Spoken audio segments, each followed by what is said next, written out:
מה משותף לגוליבר, אוג מלך הבשן והענק הגנדרן? מסתבר שענקים הם כוכבים, בסיפורי המקרא, במדרשי האגדה, ולא פחות בספרות ילדים. מעניין האם איורי הענקים בספרי הילדים תואמים לתיאורים המקראיים.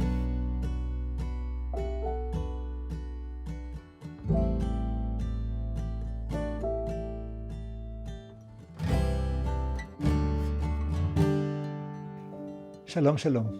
השבת הזו היא השבת שבה מתחילים לקרוא את ספר דברים. הפרשה קרויה גם היא ספר דברים על פי שם הספר, והייחוד של השבת הזו שהיא השבת שקודמת לתשעה באב. באופן קבוע, בלוח העברי, לפני תשעה באב, קוראים את פרשת דברים, כאשר ההפטרה שלה היא עיקר העניין, היא הפטרת פורענות, הפותחת במילים חזון ישעיהו, ועל כן קרויה גם השבת הזו שבת חזון. אנחנו נתעלם מן הפרשה, מן ההפטרה, ונדבר על הפרשה, פרשת דברים. ספר דברים כולו, כידוע, הוא נאום אחד ארוך של משה רבינו. נאום של כ4-5 שבועות שהוא נושא לפני מותו, מתחילת ספר דברים וכמעט עד סוף הספר סיפור מותו. ובמהלך הסיפור הזה הוא גם מזכיר אירועים שקדמו בתולדות עם ישראל, הוא גם מביא שירה ידועה, שירת האזינו, מדבר גם את העתיד, ובסוף גם מברך את שבטי ישראל אחד לאחד, ועולה על הר נבו כדי למצוא את מותו. בפרשה הזו, פרשת דברים, יש תיאור מדויק של מסעות העם בתחילת דרכו, כולל כל סיפור יתרו שמגיע למדבר ומסייע בהקמת מערכת משפט עצמאית, בסיפור המרגלים, בעונש שקיבל עם ישראל בעקבות זאת לנדוד במדבר, והעיקר מלחמות. מלחמות בסיחון, המלך האמורי, ובאוג, מלך הבשן. במסגרת הסיפורים על המלחמות ובדרך למלחמות, ספר דברים מזכיר אזורים שונים שבני ישראל עברו בהם או עקפו אותם. מואב, עמון ובני משפחה קצת, צאצאי לוט, עד שהגיעו להילחם בסיחון ובאוג, המוכרים לא פעם אחת כענקים, כמו העמים אחרים שנפגוש בהם. אבל קודם שנפגוש בענקים, אולי נפגוש את השותפת שלי למפגש הזה, אורנה גרנות, שלום לך. שלום. היכן אנחנו מצויים? ברוכים הבאים לספריית האיור באגף הנוער. זאת ספרייה מאוד מיוחדת. יש בה אוסף ספרים לא להשאלה. כל הספרים מסודרים פה לא לפי שם הספר, ולא לפי שם הסופר, אלא לפי שם המאייר. אנחנו בעצם אוסף שמתמקד בצד החזותי של ספרי הילדים. הרוב פה זה ספרי ילדים. יש פה הרבה פעילויות, גם שעות סיפור, פרס איור, תערוכות איור, ועוד הרבה דברים שקורים פה. ואני מאוד מאוד שמחה להתארח. יש עוד ספריות בעולם שמסודרות לפי שמות המאיירים? זה מאוד מאוד יוצא דופן. יש ספרייה די דומה בזאגרב ומשהו דומה ביפן, אבל לא בדיוק אותו דבר. ובעיקר זאת ספרייה שהיא חלק ממוזיאון, שבעצם יש לה מגוון, מנעד של אוספים. יש לנו חדר ספרים נדירים, יש לנו אוסף של איורי מקור, אולי יום אחד ניפגש שם. תמיד אשמח. תמיד נשארנו ילדים ואוהבים ספרי ילדים. אם לא בתור צרכן שלהם, בתור סבא רבא, כולנו עטופים בספרי ילדים. המקריאים. אז נגיע עוד מעט לספרייה כאן, רק תרשי לי תחילה לומר משהו על ענקים בפרשת השבוע, פרשת דברים. תחילה מספר משה על סיפור המרגלים ועל התלונה של העם, לאחר שמרגלים חזרו וסיפרו סיפורים על ארץ יפה, נפלאה, זבת חלב ודבש, אבל יש שם אנשים גדולים, ענקים, וכך מספר לנו משה בספר דברים על אירועי ספר במדבר. ותרגנו, התלוננו באוהליכם ותאמרו, בשנאת אדוני אותנו הוציאנו מארץ מצרים, לתת אותנו ביד האמורי להשמידנו. אנה אנחנו עולים, אחינו, המרגלים, המסו את לבבינו, לאמור עם גדול ורע ממנו, ערים גדולות בצורות בשמיים, וגם בני ענקים ראינו שם. זו ההופעה הראשונה של ענקים, בני ענקים. וכאשר הם מתארים למשל את השטח של מואב, אדמה שישראל עקפה, מסיבות אלו אחרות, עדיין מזכירים לנו שהיא ניתנה לבני לוט, לפנים ישבו בה אימים. האימים ישבו בלפנים, עם גדול ורם כענקים, רפאים יחשבו אף הם כענקים, והמואבים יקראו להם אימים. לא ניכנס לפרטים של רפאים ואימים וענקים, אבל המילה ענקים מופיעה כמה וכמה פעמים בפרשה שלנו, מה שמצדיק את הנושא שמיד נעבור לדבר עליו, נושא ענק באמת. אבל פה כבר המקום להעיר, אולי תמצאי בזה עניין, שיש מחלוקת בין החוקרים לגבי השאלה של פירוש השם ענק. מהו ענק? יש אומרים שזה שם פרטי.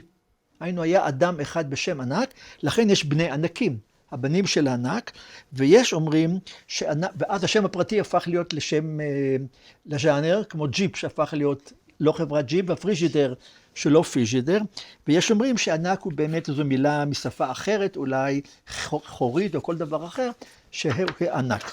מדוע אני אומר את הדברים עצמם? כי הנה ראי מה שכתוב בספר יהושע. כאשר יהושע כבר נותן את הארץ, מחלק את הארץ, מסופר לנו שלחלב בן יפונה, זה האדם השני שהיה איתו בין המרגלים, נתן חלק בתוך בני יהודה וכו' וכו', את קריית ארבע, אבי הענק היא חברון. קריית ארבע, אבי הענק היא חברון. קריית ארבע היא אבי הענק היא חברון, ויורש משם, הוא ניצח וגירש את שלושת בני הענק, את שלושה בני הענק, את ששי ואת אחימן ואת תלמי, ילידי הענק. כלומר, לפי הפסוק הזה ייתכן מאוד שענק זה אבא.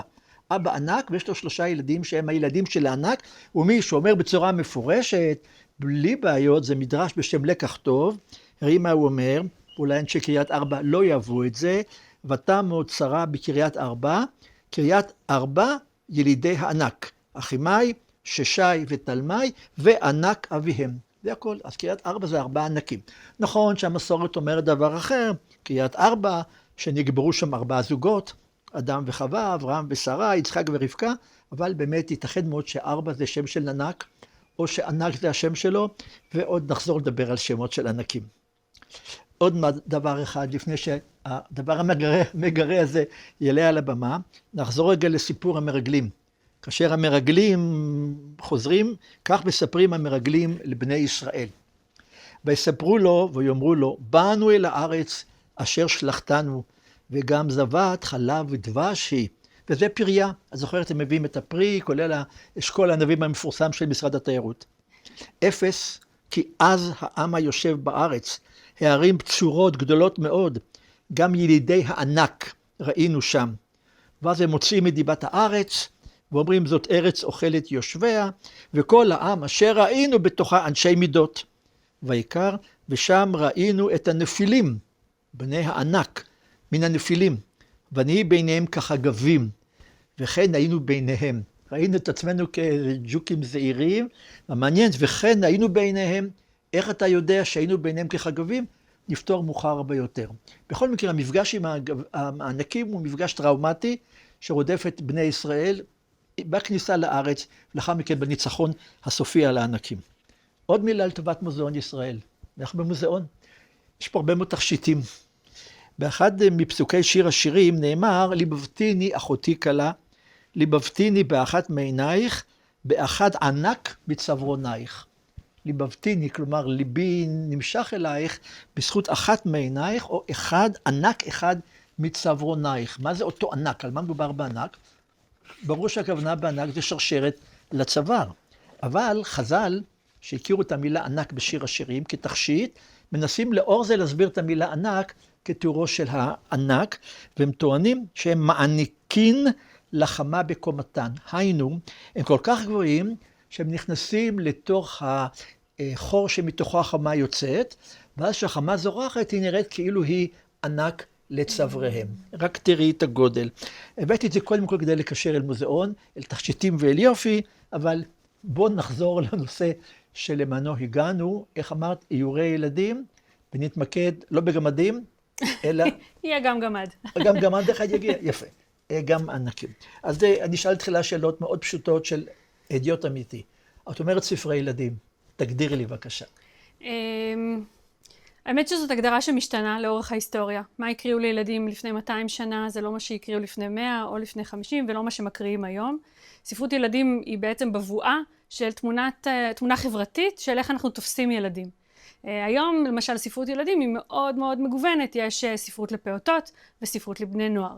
יש ראשית קריאה ויש פיקצ'ר בוק, שזה מה שהכי, נגיד, עקרוני לאוסף הזה, לספרייה הזאת. זה ספר שבו האיורים והתמונות הם כל כך מחוברים אחד לשני, שאי אפשר בלי התמונות ואי אפשר בלי האיורים. זה ממש גוש אחד של כן, אבל יצירת אומנות. ספרי פרוטות זה ספרים שסבתא מספרת, נכון? זה פשוט אפשר להגיד לפי התכנים, לפי הצורה, יש ספרים קשיחים, שזה מאוד ברור שילד קטן שאין לו את המוטוריקה העדינה לדפדף, הוא יכול לדפדף בספרים מהסוג הזה. אבל בעצם זה ממש דבר שהוא משתנה, אנחנו מחליטים מה נקריא לילדים שלנו, והופכים את זה לספרות ילדים. אז מה הם ספרי נוער למיניהם? באיזה גבול הספר אומר תודה רבה, אני עברתי מכאן לספרייה אחרת. האמת שזה גם קשור אפשר לתת את הדוגמה אולי הכי מפורסמת, שזה ספרים שקוראים להם קרוס אובר. זה בעצם ספרים שהם גם לבני נוער, אפילו למבוגרים. הדוגמה הכי מפורסמת היא באמת, נגיד ספרי הארי פוטר, שהם היו הצלחה מסחרית כל כך מטורפת, שעשו להם לאותו ספר שתי כריכות שונות בשביל בחוץ לארץ, כן, לא בארץ, שמישהו מבוגר יותר, שהוא לא יתבייש להסתובב עם זה ברכבת. אז זה אותו ספר עם שתי כריכות שונות, מה ששוב פעם מביא אותי לנקודה שהכי מעניינת אותי, שזה באמת הצד הוויזואלי, מה הכריכה שנתפסת כמתאימה למבוגרים, מה הכריכה שנתפסת כמתאימה לבני נוער, זו שאלה מאוד מאוד מעניינת, אבל זו ספרות שהיא אלסטית, היא משתנה. זה בושה להודות שלא קראתי הארי פוטר, אלא 20 עמודים ראשונים בכרך הראשון. יש לך... אוי ובושה. אני מכירה כמה אנשי מקצוע אוקיי, בכל מקרה... לא ניכנס לזה. אוקיי, בכל מקרה אני הצלחתי להבין פחות או יותר את ההגדרות, אז עכשיו אני באמת שואל את השאלה של האיורים, כי ככל שזכור לי, ואני כבר אדם מבוגר יחסית, הספרים הראשונים שהייתי קורא, נאמר, לפני 60, 65, אפילו 70 שנה, לא היו מאוירים. אולי בגלל המצב הכלכלי בארץ, הם הודפסו על נייר די זול, ולא בזבזו מקום לאיורים. אני לא זוכר איורים בספרים שאני קראתי בהם. דבר כבר נשתנה לחלוטין. גם אמרת בעצמך, אני מנחשת לפי העיסוק שלך ולפי הידע הרחב שלך, שאתה איש של טקסטים. נכון. ומה שתיארת עכשיו גם זה חוויה של ילד קורא. אתה זוכר את עצמך כילד קורא. ולכן גם זה הרגע שבו נהיית האדם קורא. ובמובן הזה, אני מאמינה לך שבאמת אתה לא זוכר את האיורים, כי בעצם בשביל להיזכר באיורים, זה כמו מסע בזמן. איילה גורדון שהקימה את אגף הנוער, וגם הקימה את הספרייה הזאת, יש לה משפט שאני מאוד אוהבת לצטט אותה, היא אומרת, איורים הם יצירות האומנות הראשונות שילדים נפגשים בהם. לפני שילד יודע מי זאת המונליזה, או למה היא חשובה בכלל, הוא פוגש יצירות אומנות, בזעיר אנפין, בתוך ספר. והרבה פעמים קורה שאנשים שמגיעים לפה, כשהם שומעים על הספרייה ועל הייחוד שלה, הם אומרים, את יודעת מה? יש ספר שאני זוכר מאז שהייתי ילד, אני לא זוכר איך קוראים לספר, אין לי מושג מי הספר ודאי, שאני לא יודע מי המאייר, אבל התמונה היא תמונה חיה, כי דווקא הזיכרון החזותי הוא קדום יותר מזיכרונות אחרים, היחיד שקודם לו אולי הוא הריח מבחינת החושים שלנו, אבל הוא זיכרון מאוד ראשוני, וזה דווקא חוויה מאוד מעניינת, שאני מאוד ממליצה עליה לכולם תמיד, להיזכר, להעלות באוב הפנימי, במרחב המנטלי שלנו, איזושהי תמונה מספר ילדות, ואחר כך לנסות לאתר אותו. זה מביא איתו באמת כמו תחושה ממש מגית, של חוויה מאוד ראשונית של מה זה להיות ילד. כי זה בעצם לראות, החוויה של איור היא לראות תמונה, בלי בעצם לדעת את הטקסט שמלווה אותה, את המשמעות המדויקת שלה. זה אזור מאוד קסום. מאוד, אומרים גם ביחס לילדים, חשיבה מגית. הם מחברים בין מציאות לדמיון, זה ביחד אצלם. אבל ספר של 4 תמונות של חיות, זה ספר ילדים? מבחינתך, אין מאייר, אין כלום. צילמו קוף ודובי וזה וזה, והילד מדפדף, רואה 4 בעלי חיים. כן. נביא אותו לכאן אם יהיה? אתה תמציא לו את הטקסט, שתקריא אותו. אתה תעשה קולות של אריה, אתה תנהם כמו נמר, זה פרפורמנס, זה יותר מזה, ובטח שכן. זה מתקיים, יש לזה גם פן פרפורמטיבי. זאת אומרת, יש את הדבר הזה שאנחנו רואים ילדים עוד לפני שהם יודעים לקרוא, נכון? עם הספר, והמבוגרים נורא מרוצים, אומרים, הילד מעסיק את עצמו, נכון? ככה אומרים? כי הוא קורא לבד, הוא קורא את האיורים, והוא אומר לעצמו איזשהו טקסט. זה יכול להיות אפילו שיר. למה לא? אז מה התפקיד של האיורים למעשה? לסייע לטקסט, לבוא כתחליף לו, לבוא לידו, לכבוש אותו? שאלה טובה. תודה. במוזיאון הזה, במיוחד, שהאוספים שלו הם אוספים אנציקלופדיים, אז זה באמת אפשר להגיד שיש לנו את כל הקשת. הבסיס הוא באמת שהאיורים יש להם פן אורייני. הם מתארים את מה שכתוב. אבל אנחנו יודעים, כשאנחנו מסתכלים על ספר ילדים מאויר וההתפתחות שלו, ב-200 שנה האחרונות, ובמיוחד ב-50 שנה האחרונות, שזה יכול להיות הרבה יותר מזה. ושמאוריינות זה יכול להפוך לאומנות, זה יכול להיות מאוד מאוד מפתיע, וספר מאויר מעניין, פיקצ'ר בוק, שהוא יצירת אומנות בפני עצמה, הוא מקיים כמה סוגים של קשרים, בו זמנית, באותו ספר, שהם באמת יכולים להיות גם לעבוד אחד עם השני, כמו שגשטלט, כמו שאוריינות עובדת, כתוב, אני יודעת מה, בננה, ורואים בננה, אבל זה יכול להיות גם כמו שזה יחסים יותר מורכבים, כמו שמגריט מצייר מקטרת והוא כותב, זה לא מקטרת? אז גם בספרי ילדים אנחנו יכולים לראות שהטקסט הולך נגד התמונה, באיזשהו אופן שהוא מאוד מאוד מפתיע. אני מבין שתהליך העבודה הוא שהספר גמור, אז המאייר נכנס לתמונה? תלוי. אין עבודה משותפת עם המאייר והאומן, אם זה לא אותו אדם. בדיוק.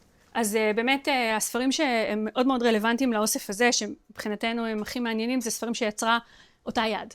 בעצם שהמאייר הוא סופר, עוד נגיע אליהם, אני מנחשת, אבל... מה כמו דוקטור סוס? נכון, דוקטור סוס הוא דוגמה מצוינת, כי הוא המציא את הז'אנר של עצמו. הוא יצר פלטפורמה, מחל, ייחודי. במקרה שלו, הוא המציא ספרי ראשית קריאה. לא היה ספרי קריאה דומים לשלו. מה שמעניין בהם זה שהם גם מאוד חוצפנים כאלה, חצופים. כן. הם מאוד חתרניים. חתרני. כל הספרים, כל ספרי ראשית קריאה שהיו לפניהם, היו סופר משעממים. והוא התערב עם חבר שהוא יצליח את מחסן המילים שצריך בשביל שילד ילמד לקרוא לפי רמה, הוא יצליח להמציא ספר, והוא המציא משהו אחר. היצורים האלה שהוא המציא הם לא דבר שקיים. החתול תעלול, כל היצורים שמופיעים הם לא דבר שיש אותו בעולם. לא, מקס ומוריץ למשל, אני זוכר. מקס ומוריץ זה... גם ספר חתרני ביותר. לקחת אותנו אחורה. כן, אבל כשאלתי למעשה, ספרי ילדים זה לא המצאה של עם ישראל ולא של היהדות. לא. כמובן, גם בתרבות העולם הדבר הזה היה קיים. כן. ולמעשה מה שאת אומרת לי עכשיו, הוא נכון גם לגבי איורים של ספרים, שלא בעברית. בטח. אפשר לתרגם ספר לועזי לעברית עם האיורים המקוריים שלו? זה באמת, צריך לעשות את זה כמו שצריך. כמו הרבה דברים. לא צריך אדפטציה כלשהי שזה יתאים הרבה פעמים בתקופות לפני 50 ו100 שנה פחות הקפידו, ודי עשו מה שרוצים. גם הזכויות יוצרים היו דבר פחות מוגדר ומעוגן בחוקים. אז עשו מה שרוצים וגם שינו.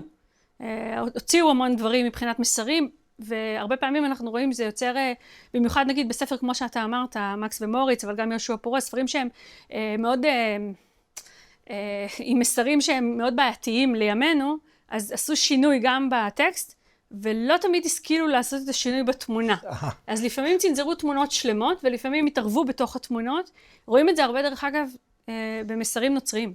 זאת אומרת, אחד הדברים שזה לא יעבור, זה מה שמצנזרים פה בשנות ה-40 וה-50, אפילו הלאה, זה ספרים שאפילו אם יש שמץ של צלב או חג מולד או משהו, חוצה. ולפעמים ברמה שזה גם מעוות את המשמעות של הספר. או חזיר בספרי ילדים כשרים. אז אולי נראה איזו יצירה אחת ונבין טיפה יותר בפועל מה שדיברנו בתיאוריה. אני חושבת שאולי נתחיל באמת מגוליבר, דמות ענק יחסית אייקונית, יחסית ידועה. כאן אנחנו רואים כריכה של ספר מסעי גוליבר של יונתן סוויפט, אבל דווקא את הכריכה העירה אלונה פרנקל, שאנחנו מכירים אותה מסיר הסירים של נפתלי, אבל תראו, בשביל להגיד לנו כמה באמת גוליבר הוא גדול, היא עשתה באמת את הדמות הקטנה, שהפואנטה של הנעל דווקא, מעניין לה. נעל עם האבזם שמראה איזה דמות גדולה. אני מבין שגוליבר זה ספר שזכה אין ספור מהדורות ואיורים וכיוצא בזה. אני אשוויץ בספר מתוך האוסף של הספרים הנדירים שלנו, שאייר מאייר אנגלי ששייך לתקופת ה-Arts and Crafts, ששמו ארת'ר רקהאם, שייך בעצם התור המאויר של הספר הוויקטוריאני. פה גם כן רואים את הדמות הענקית של גוליבר, ולמטה אולי אתה תצביע עם היד. חגבים. ובאמת ארת'ר רקהאם היה אלוף של הפנטזיה, ובמובן הזה הוא יצר לעצמו את הטקסט החזותי. כשיש משהו שהוא לא אמיתי, אז המאייר, וכאן מתחילים המאיירים להתבלט בעידן הוויקטוריאני, בלהמציא דברים שלא בדיוק כתובים בטקסט, או שאלת קודם מה התפקיד של האיור, אז תאר לך שהטקסט הוא משהו שהאדם לא מעלה על דעתו, שהוא בעצם מהדמיון, וזה המקום שמאיירים הכי אוהבים, שהם יכולים להמציא. בעצם שהטקסט לא מחייב, לא כובל אותם, אלא משחרר אותם להיות יוצרים חופשיים וליצור מה שבא להם. שזה האומנים הכי אוהבים לעשות, מה שבא להם. אז זה ככה, אתה רואה שפה הוא מחזיק אותו ממש על כף היד, את גוליבר. אבל את גוליבר זה ספר לא ילדים בכלל. מה שאנחנו מספרים לילדים זה עיבוד אומלל מאוד לילדים, הספר המקורי, מי שקרא אותו, של ג'ונתן סוויפט, הוא ספר ביקורתי מאוד על החברה וכיוצא בזה, אבל אנחנו מדברים על עיבודים לילדים. אוקיי, מה נראה כאן? אז רק בשביל להשוות, לעומת הגוליבר הקודם שראינו שהיה נראה ג'נטלמן אנגלי, פה תראה איזה שלוח הוא, ממש מפוזר. וזה כבר נותן לך אינדיקציה לאיך גם היחס לגוליבר באיורים משתנה, וגם היחס לספרות הילדים משתנה. ספרות הילדים הופכת מאוד מאיימת ומאוד מבוגרת, למאוד מגוננת ומאוד רכה, עד כדי כך שהדמות של גוליבר נראה לנו כמו, אני לא יודעת איך לקרוא לו, מפוזר מכפר הזר, ברדקיסט, הוא ממש אבוד כזה, הוא נראה שלוח, הוא לבוש בכל מיני פריטי לבוש לא מתאימים, הוא לא נראה כמו ג'נטלמן מכובד, מה שאומר שבהכרח הוא נראה פחות מאיים, פחות מפחיד. זה מה שהמאייר רוצה להשיג? זהו. כי הענק הוא דמות מאיימת? בדיוק. אז כאן אנחנו בעצם כבר מגיעים למשהו שהוא במהות שלו יותר ספרותי, ומאוד מתחבר לכל הדברים שאתה אמרת על הפרשה, ומה שיוצא מתוך הטקסטים שבוודאי עוד תביא עוד, אבל הענק הוא איזשהו זיקוק של פחד. אנחנו מפחדים מהענקים. למה אנחנו מפחדים מהענקים? וזה גם החיבור הרבה פעמים לספרות הילדים, כי זה שונה מאיתנו. זה פשוט נראה אחרת. אנחנו לא יודעים איך לצפות לזה, זה מפתיע, זה גדול, אנחנו לא ראינו מישהו כזה, אנחנו לא יודעים איך להתייחס אליו. ובעצם הדמות הספרותית, גם אתה אמרת ובצדק, שגוליבר הוא בכלל יצירה סאטירית, הרבה יותר קדומה, היום אנחנו בכלל לא נחשוב לתווך כזה טקסט לילדים, אפילו כי הוא מורכב והוא מאוד מאוד ביקורתי, אבל בעצם הדמות של הענק הוא, ככל שעברות השנים, הוא נהיה יותר ויותר ילדותי. ופחות ופחות מפחיד בעצם, כי ספרות הילדים נהיית פחות ופחות מפחידה, כמו שלא מקובל היום לספר את המעשיות של אחים גרים עם הסוף המקורי, אלא כל הזמן עושים ריכוכים ואדפטציות כדי שזה לא יפחיד את הילדים, ככה גם הדמות של הענק, זה מאוד מאוד מעניין לראות איך היא משתנה כשזה מגיע לספרי הילדים. אתה יודעת, אחים גרים, שאני קראתי סיפרתי על הילדים נכדים את הסיפורים, אחר כך קראתי את האוסף המקורי של הדברים, באמת ראיתי איך משנים בצורה מאוד קיצונית שהילד יוכל לעכל סיפור של אבא ואמא ששולחים את הילדים למות ביער ומכשפה אוספת אותם, או האמא המרשעת שרוצה להעמיד את הבת שלה. בולעים אותם, ציידים, עניינים, זה כן. אבל תראי, עדיין כיפה אדומה מחכבת כספר ילדים, סיפורי ילדים, וגם עמי ותמי אני חושב, וגם, זאת אומרת, יש... זה אחד הדברים המקסימים בספרות ילדים, זה ספר שאתה קראת בתור ילד, אתה תחפש להקריא אותו לילדים שלך, או לנכדים שלך. אותו נינים. יפה, מעולה. אז זאת אומרת, אתה תקריא אותו ותקרא אותו במהלך חייך כמה פעמים. יש, ספרות הילדים היא מתקיימת בקפיצות של דורות בעצם. ובמובן הזה, הרבה פעמים, מה שקורה זה שהיום למשל ילדים יכירו את המעשייה דרך איזושהי אדפטציה. זאת אומרת, הם יראו באיזשהו סרט, כבר גרסה מאוד פסטלית, נקרא לה ככה, של המעשייה, הם חושבים שהם מכירים אותה, הם לא יודעים, ככל שהם גדלים, אז הם מגלים בעצם את הארכיאולוגיה של המעשיות, ואז מגלים לתדהמתם מה נמצא שם, ונכתבו על זה המון מחקרים, ועוסקים בזה, אבל זה בעצם איזושהי בבואה, כל המעשיות בכלל, הם איזושהי בבואה מאוד חברתית, מאוד סוציולוגית של ערכים, של חברה, אבל ספרות הילדים היא משקפת, ככל שעובר הזמן יותר ויותר, את מה ראוי, איך אנחנו רוצים, איזו תמונה של עולם אנחנו רוצים לסרטט עבור ילדי המחר. את יש לך פה ספרי ילדים של חרדים למשל? לצערי הרב, אין לי כל כך נגישות לזה, כמו שבאמת היית מצפה מספרה שנמצאת בתוך ירושלים. אני אגיד את זה, אני קוראת פה. תמיד אני מבקשת שיביאו לי דברים מעניינים, מי שמכיר, אבל באמת יכול להיות לנו קצת יותר מספרות ילדים חרדית, אין לנו כל כך גם. הם כולם מגמתיים ביותר, זה הצדקת האלוהים, זה גדורתו של הצדיק וכו' וכו', אבל זה גם כן חלק מהכנת הדור הבא. לקראת, ספרי ילדים חרדים נראה לי הפתעה מוחלטת. מה שאני רואה, לפחות בשנים האחרונות, זה שגם שם יש שינוי מאוד מאוד גדול ממה שראיתי פעם. זה נכון, פעם הספרים היו מאוד דידקטיים, וגם הצורה שלהם הייתה צורה פחות אסתטית, היו תמיד מאוד מאוד פרקטיים, מנוילנים וכאלה דברים. ככל שעובר הזמן אנחנו רואים גם השפעה בין המגזר הדתי, לאומי, לבין על המגזר החרדי, גם בהקשר הזה, ומה שרואים בבלסט מטורף זה קומיקס, המון קומיקס, שזולג גם לספרות ילדים החרדית. וגם למבוגרים, אני זוכר את המאוס המפורסם וכו'. כלומר, קומיקס הפך להיות גם ספר מבוגרים רציני. זה נהדר, לא, זו דוגמה מעולה, כי באמת המאוס שזכה לפני הרבה שנים של ארט ספיגלמן, אפילו בפוליצר, והוא הגדיר מחדש מה יכולה להיות נובלה גרפית, זו דוגמה נהדרת למה קומיקס יכול לעשות, ובכלל, כשאנחנו נותנים לספר אופציה להיות חזותי באופן מאוד דומיננטי, להיות באותו גובה של הטקסט, פתאום יכול להיות לנו משהו חדש, שלא חשבנו שיכול להיות קודם, ולספר סיפור, ירחם השם, של השואה על ידי חיות. מי בכלל חושב על זה? זאת דוגמה נהדרת של יוצר שהוא גם ממציא את המילים, גם את התמונות, אבל הוא בעצם בורא פלטפורמה חדשה, מחל חדש, וזה מהלך שמוביל מהיר. קורה שהציור משתלט על הטקסט, כלומר שעיקר זה הציור? זו טענה שהרבה פעמים נשמעת היום, בעיקר נגיד מהפן המסחרי, שהרבה פעמים אתה נכנס לחנויות ואתה רואה שהספרים הם גדולים יותר מפעם, והם צבעוניים יותר מפעם, וזה נכון, הם לא תמיד טובים באותה מידה שהם צבעוניים או גדולים, כן? זה לא ערובה לאיכות, זאת אומרת, בעיניי לפחות, וזה מה שגם האוסף הזה וכל הפעילות שלנו, שגם דרך הטיפוח של האיור הישראלי, דרך הפרס והתערוכות של האיור, זה ספר שהוא יצירת אומנות, שבעצם הוא לא בהכרח הכי גדול והכי צבעוני, אלא יש פה איזושהי יצירה, אלכימיה, חיבור שאפשר לעשות רק בספר. חיבור בין מילים לתמונות ודפדוף שקורה רק בחפץ הזה. איך את מסבירה שיש כמה ספרי ילדים ישראלים שהם קלאסיקה, ותמיד נחזור עליהם, אין מה לעשות, אם זה סיר אסירים, ואם זה הבית של יעל נדמה לי, ותות. אני קראתי תות, לא הבנתי שום דבר, אבל כל עת שאני קורא לו, מדקלם יחד איתי. כי אתה מקריא בטוח מאוד יפה, וכשאתה מקריא שומעים את המוזיקה. אני אתקן אותך רגע בעברית, אני לא מקריא, אני קורא. המילה מקריא במקור, פרשו שאני אומר משפט ואת חוזרת אחריי. אני מקריא אותך. זה דווקא מתאים מספרי ילדים. אם זה ככה, אז אני מקריא. אבל הם תמיד רצים לפניי. רק תות, פשוט.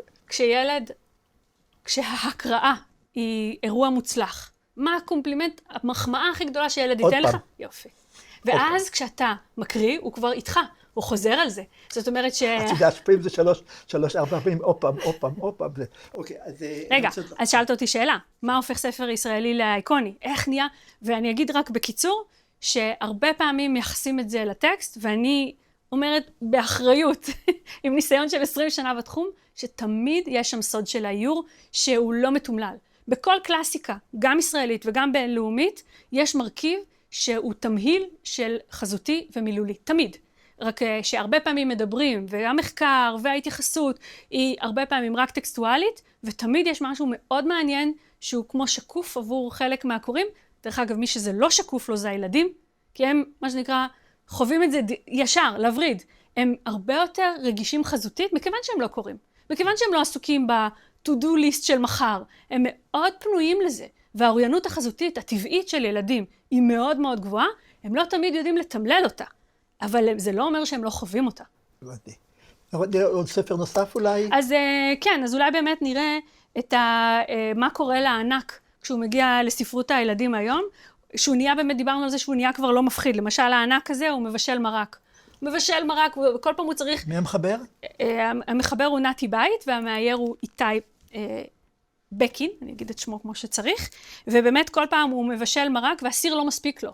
אז הוא צריך סיר, אתה יכול לדמיין איזה סיר הענק צריך, יותר גדול ויותר גדול ויותר גדול, עד שבסוף הוא מחלק לכולם בנדיבות מאוד מאוד גדולה את כל המרק, ומה קורה? לא נשאר לו לעצמו. אז נותנים לו אנשי העיירה עוד פרודוקטים כדי שהוא יכין את המרק בעצמו. באמת ראיתי לא כל שענקים הם נחמדים. בדיוק. הם חביבים, הם לא מבהילים.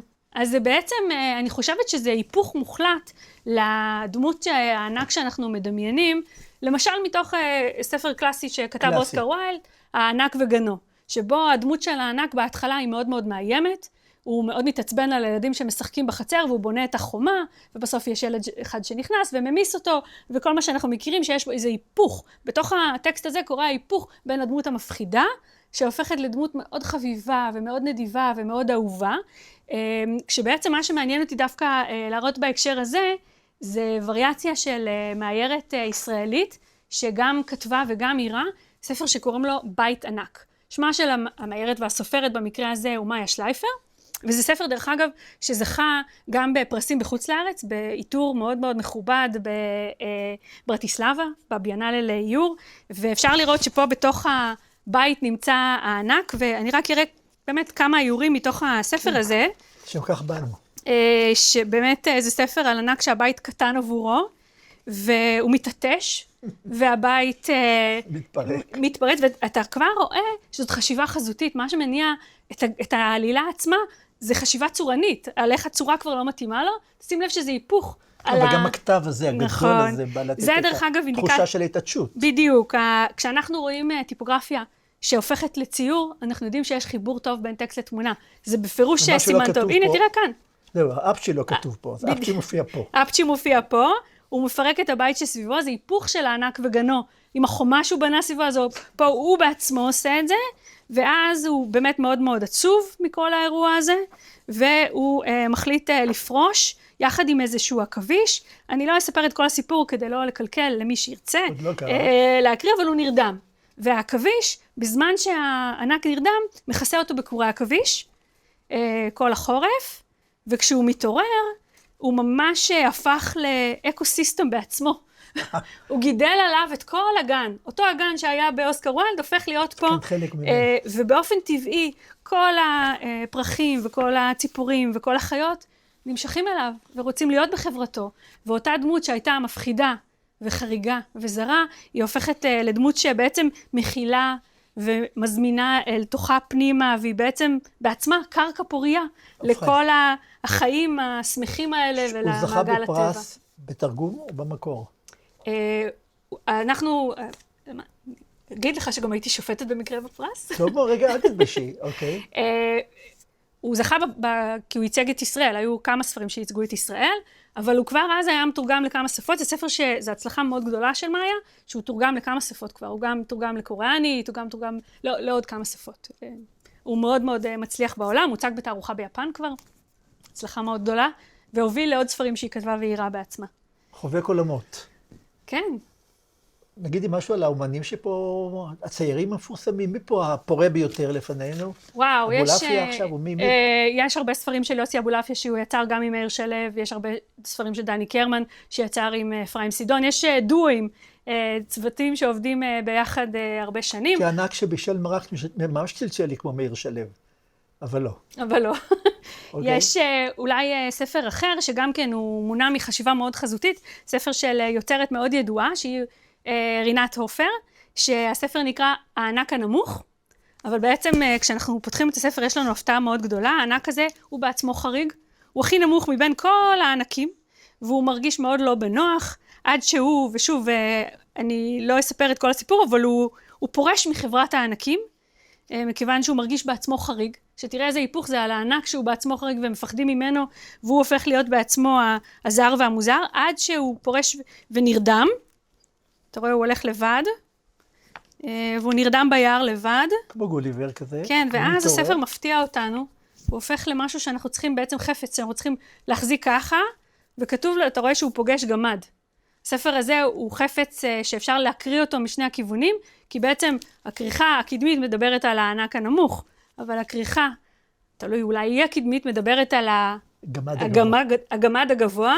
מהצד השני, אם קוראים את הספר, הוא מספר על הגמד, וקורותיו, שהוא בעצם, אתה כבר אמרתי את זה, הוא הגמד הכי גבוה, גם הוא לא כל כך מרגיש בנוח, זאת אומרת שבעצם אנחנו רואים שמדמות חריג, זה בעצם כבר הזדמנות לדבר על מה שחריג, ולגרום לילדים להרגיש בנוח. כל העניין הזה של הגודל הוא בסופו של דבר, וזה גם כבר כתוב בגוליבר, כמו שאנחנו יודעים, מי שקרא את גוליבר, שזה מאוד יחסי. אורנה, יש שמות לענקים? בחלק מהספרים יש להם שמות. בספר הזה למשל, בספר סיפורי הענקים, המתרגם היה כל כך חרוץ, שבכל אחד מהסיפורים, זה בעצם ספר עם כמה סיפורים על ענקים, שבכולם מתברר שהענק הוא בעצם יצור מאוד חביב, ואולי מבולבל קצת או משהו כזה, אבל בכל אחד מהסיפורים הוא נותן לענק ממש את השמות התנ"כיים. המתרגם היה כנראה אמציה פורת, כן. אחד ממוריי האהובים, כן. והוא בחר באמת בשמות של אחימן, ששי, תלמי. תראי איך המדרש מסביר את השמות, מה זה אחימן, ששי ותלמי. למה נקרא שמו אחימן? שהיה אומר, אחי, מן יבוא אליי, מי יכול לפגוע בי? אחי מן, אחי מן יכול לפגוע בי. ששי בריא כשיש, תלמי כשהיה הולך היה משאיר תלמים בקרקע. כלומר, המקיע פורת המנוח הכיר את המקור הזה שלנו, ובחר מפה את כל השמות של האנשים עצמם, אבל יש גם אישה? יש לי ספר אחד שהוא לא ספר ישראלי, ספר איטלקי. זה ספר על ענקית ששמה מרידיאל.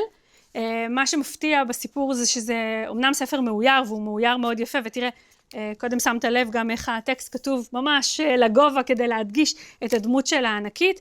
גם במקרה הזה היא דמות חריגה, דמות שמתרחקת בעצם, לא מצליחה לחיות במקום שבו היא מקום צר מלהכיל. אתן לך את הענקית שלי, בסדר? כן, אבל אני רק אגיד שזאת ענקית אמיתית. במקרה הזה זה מבוסס, כל הספר הזה, ואפשר לראות בסוף, שזה מבוסס על דמות אמיתית. הייתה מישהי שגם הופיעה בקרקס, אבל פה ממש... 2 מטר ומשהו. כן, גדולה מאוד. אז זה ממש ספר נון פיקשן. יש לי גם ענקית שלי. הענקית שלי מופיעה עוד פעם בסיפור על המרגלים. אמרו, מסע בביתו של ענק, שיחסה לפרדס, ואכלה רימון אחד, והשליחה קליפתו. והיו המרגלים בטוחים שזה מערה. ונכנסו לתוך קליפת רימון להסתתר. פתאום נזכרה, אבא יכעס עליי אם אני לא אשליך את הקליפה. היא חזרה, לקחה את הקליפה, זרקה אותה אל מעבר לגדר, ואז הם הבינו באמת מה הגודל של הענקיות.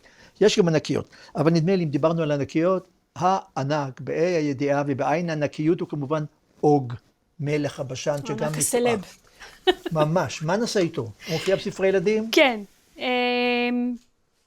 יש שני ספרים יחסית יותר ותיקים שהוא מופיע בהם, שיחסית זה מפתיע. יעקב שביט כתב ספר על אוג הגדול ואוג הקטן. ועמוס קינן עם ציורים של עמוס קינן, אפילו כתוב ציורים ולא איורים, לפעמים התעקשו על זה. זה ספר הומוריסטי, תראו, כשפותחים את הכריכה לאורך, אז רואים את כל גודלו של אוג הגדול. כן. בסיפור הוא הופך לקטן, זה סיפור שקצת בעצם משחק עם הסיפור התנ"כי. אני חושבת שמה שמעניין באמת לאור ההשתייכות של עמוס קינן לתנועה הכנענית, זה באמת גם האיור הכנעני שהוא נותן, זה לא... קצת נמרוד, אבל יותר עדין. זה לא סגנון שאנחנו רואים הרבה מינימליזם כזה בספרות הילדים, אז במובן הזה זה ניצחון חזותי מאוד גדול. אז תראי, תני לך קצת אוג שלי גם, כן? יש גם אוג במדרש, עוסקים בו הרבה. למשל, מסופר עליו בספר דברים, שהמיטה שלו נשארה ברבת עמון, 9 אמות אורכה, 4 אמות רוחבה. כלומר, האורך 4.5 מטר, הרוחב 2 מטר. רק תראי על מה מדובר, וזו מיטה שאפשר לראות אותה לדעתם במוזיאון של רבת עמון. על אוג מספר המדרש, שבזמן המבול המים הגיעו לקרסוליהם. למרות שהמים כיסו את כל ההרים הגבוהים שבעולם, אל אוג וסיחון המים הגיעו רק לקרסולים. ואיך משה הרג אותם? משה היה בגובה 2.5 מטר, לקח גרזן 2.5 מטר, קפץ 2.5 מטר, הכל באמות. הוא בעצמו ענק. פגע להם בקרסול וכך הרג אותם. רק תבין על איזה גדלים מדבר. רבי יוחנן מספר שהוא היה נוהג לקבור מתים. כשהיה מוצא איזה עצם היה קובר אותה. פעם רץ אחרי איזה צבי, הצבי רץ לתוך איזה עצם של מת, עצם הירך, רצתי אחריו 3 פרסאות. 5 קילומטר הוא רץ אחרי הצבי הזה בתוך העצם, ולא הגעתי לסופה. חזרתי, אמרו לי, זה עצם של אוג מלך הבשן. תראי, אלה סיפורים שאפשר יפה מאוד לאייר אותם לילדינו החמודים ולהציג אותם. יש גרסה מאוד יפה של אלתרמן על אוג מלך הבשן. הבאתי כאן 2 גרסאות עם 2 איורים שונים, עם איורים של צילה בינדר ועם איורים של אביאל בסיל. אולי שווה להקריא רק בגלל שזה אלתרמן, נכון? משפט אחד. משפט אחד, רק אולי את ההתחלה כדי שנבין. על אוג, על מלך הבשן, נשיר ענה שיר זמר קט. היה הוא זעתות אשר צמח מהר ולא לאט. ובאמת מה שמפתיע בדמות של אוג, כפי שאלתרמן כתב אותה, והמאיירים, במקרה הזה המאיירת היא מגיבה לזה, זה שהוא כתב בעצם על דמות מאוד ילדית. במקרה של צילה בינדר, האיור הוא ממש, אפשר לראות קצת מקרוב. נער רך מאוד, עדין מאוד. מאוד מאוד עדין ומאוד רך. וגם במקרה של אביאל בסיל, יש כאן באמת פרשנות מאוד, אביאל עשה את הספר הזה בעצם כפרויקט גמר שלו. והוא זכה על זה בעיטור, ציון לשבח בפרס. אתם רואים כמה הספר צבעוני, אני רק רוצה להראות איור אחד כדי להראות איך הוא מתמודד עם הדמות, הנה, זה מה שרציתי להראות, איך הוא מתמודד עם הדמות של אוג, שהיא, תחשבו כמה זה בעייתי לאייר מישהו שהוא כל כך גדול, אבל הוא גם, כמו שאלתרמן כתב, גם מאוד ילדי. אז הוא בעצם מצליח ליצור דרך הסיטואציה, גם שהראש שלו מציץ דרך העננים, והוא נראה עדיין עם מבט מלא פליאה, שהוא מאוד מאוד ילדי. כמו שהעצם של אוג הייתה ארוכה ולא הגיעו לסיומה, גם אנחנו רצים, ואולי גם לא נגיע לסיום הסיפור הזה של אוג, אבל אני עדיין רוצה בכל זאת לחזור לפרשה, ולספר עוד כמה דברים מדהימים על אוג. אין ספק, יצרו סיפורי פלאים, מן הסתם גם סיפרו לילדים, למרות שאלה ספרות ילדים של אותם דורות, על גדולתו של אוג. למשל, האם ידעת שאוג, כל ארוחה שלו היה אוכל 1,000 שברים, הוא היה מאוד מאוד רעב, 1,000 שברים בכל ארוחה. בלי צרבת. סליחה? בלי צרבת. בלי צרבת. אוג, מה את מדברת בכלל בגודל שלו, ואחרי שאמרנו קצת אוג, בוא לא נשכח, יש עוד ענקים במקרא. קודם כל יש ענק אחד יותר קטן, וזה גוליית. גוליית היה בסך הכל בגובה של 6 אמות, 3 מטר ועוד קצת. כלומר, כדורסל לא היה ודאי מלמעלה מטביע את הסל, אבל זה אמות. אבל אולי היית צריכה לדעת, או אולי צריך לדעת שגוליית היה חלק ממשפחה של 4 ענקים. משפחה של 4 שנזכרים בספר שמואל, כולם היו איום על דוד המלך, ודוד המלך ואנשיו חיסלו את כולם. היה אחד בשם ישבי, ואחד בשם סף, הוא לא מסתובב בשם סף? כן, יש פה סף. כן, אצל המציע. המציע פורד, גם, יש לו גם אחד בשם גדליה, לא? מה בדיחה ענק בשם גדליה, זה לא בדיחה? פתאום אחד ענק שקוראים לו גדליה. אז השמות ישבי וסף וגוליית, וגם אחד בשם איש מדון, יש לו 6 אצבעות בכל רגל ובכל יד. זה סף וישבי וגוליית. זה סף, יפה. יפה, אז אנחנו ככה מחזירים את הסיפור המקרי והענקים בסיפור המקרי, אבל לסיום עוד סיפור אחד. ראינו בהתחלה שהמרגלים טוענים, היינו חגבים ביניהם. איך אתה יודע, הייתם חגבים ביניהם? אז מספרים ששמענו את הענקים, אומרים זה לזה, תסתכל, חגבים כמו בני אדם על העץ. וזה הם הבינו באמת שרואים אותם כחגבים, לכן שהם חזרו ואמרו, היינו ביניהם גם כחגבים, ושוב חזרנו לסיפור של הענקים במקרא, שפרסמת גם את הדמיון של חז"ל. ואני מתאר לעצמי שלו היה יושב פה מישהו מהם בינינו, היה עוד מחביר בסיפורים כגון על אוג, שפעם ישב על חומה, הסתיר את השמש, ובני ישראל האמינו שהשמש עוד לא זרחה. הם חיכו לזריחה כדי להילחם, אין זריחה, אין כלום. מדוע? אוג יושב על זה. שאלה האחרונה, איך הוא נשאר בחיים במבול? מסתבר שנוח נתן לו לאכול כל פעם משהו. כל פעם שהוא התקרב לתיבה, פתח את הפה, ונוח שלשל לתוכו משהו מתוך התיבה, גם משהו קצת מנחם ונחמד. את מחייכת בצדק. מישהו התנהג לא יפה, אז קיבל... סיפורים, זה פנטזי, כל הדברים האלה, מול הילדים עצמם. אבל אני חושב שבשלב הזה מגיע לך תודה ענקית, אפשר לומר תודה ענקית? ענקית. תודה ענקית, אורנה, לך הילדות שלי היו אומרות ענקיסטי.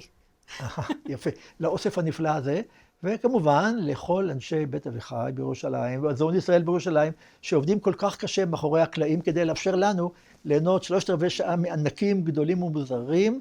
אנחנו אומנם שוב שבת שלום, אומנם שבת חזון, לא שבת חביבה מדי, אבל אחריה כבר מבצבץ כבר הימים שאחרי 9 באב, אליהם אנחנו עושים את עינינו. ובכן תודה רבה, שבת שלום, ולצמים, כמו שנהוג לומר, צום קל או צום משמעותי, כל אחד לפי הבנתו. שבת שלום.